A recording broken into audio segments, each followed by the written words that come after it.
Johnny, how do animals think? How do animals think, Johnny? What sort of a bloody question is that? Oh, it just seemed a bloody sort of a question that someone might want to ask. I don't know. Well, now you mention it, Johnny, I've given this a lot of thought. You know, what does go through a bloody animal's mind when they're trying to bloody make some sort of a decision? Well, when I make a decision, for example, I say to myself, by Jesus, I'm feeling a bit bloody peckish. I might go and have a couple of those bloody licorice all sorts. Yeah, and I sidle over to the bloody licorice all sorts and I have a couple. Now, does a dog or whatever animal you want to think of, when he's feeling like something, does he say to himself, by Jesus, I'm a bit peckish, I'm going to go and have a bit of that those dog cubes? Yes, you're right. Or I'm feeling a bit bloody thirsty, I'll just go and have a drink of water. Do they think that, or do they just bloody zombie-like think water? Or do they just think nothing and it just something tells them to go over and have a drink of water or have their bloody dog food or whatever? What is running through their mind, Johnny?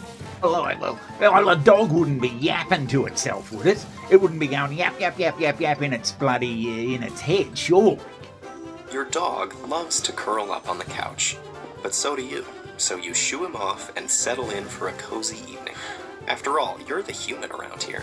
You're an intelligent being, not a simple creature of instinct. You can plan and dream and... Oh, did your dog just outsmart you and feel happy about it? Or was he just following his instincts?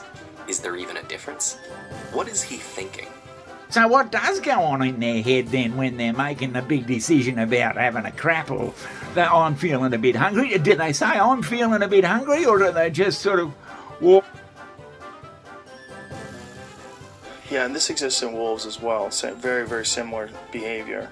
And they do seem to have not just verbal but nonverbal communication. They seem to have some understanding of what the task is and what their roles are in the task. And even though there's not as many variables maybe as human life, there definitely seems to be a conscious awareness of, first of all, their position in the hierarchy of the tribe, of the pack rather, but also what their objective is. This is not a selfish objective, it's a group objective, and they operate as a group. What about whales? What about whales? Whales are supposed to be so super intelligent. So does a whale, when it's swimming around in the bloody ocean, does it get its bloody beady eye looking up out of the ocean like they do at the boats and that? And do they wonder and say to themselves, by Jesus, I'm sick of being a bloody whale. I'd love to turn into a human and have a boat of my own and go to work and drive a car and all that sort of shit. Do they think that?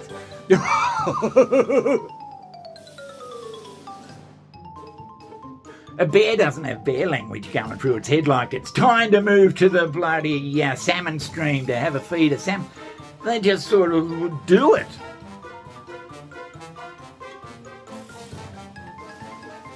They're just happy with what they are. Well, I suppose they have to be, but so when you do think about it, Johnny, being an animal would be a shithouse sort of life.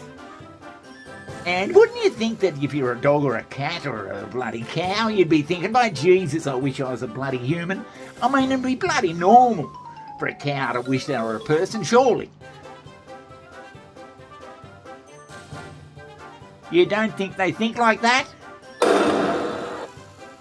But by Jesus, Johnny, that particular question you dreamed up, I hope it's given a bit of food for thought to all our millions of viewers out there who may be sitting around on their ass not knowing what to do. Well, have a think about that.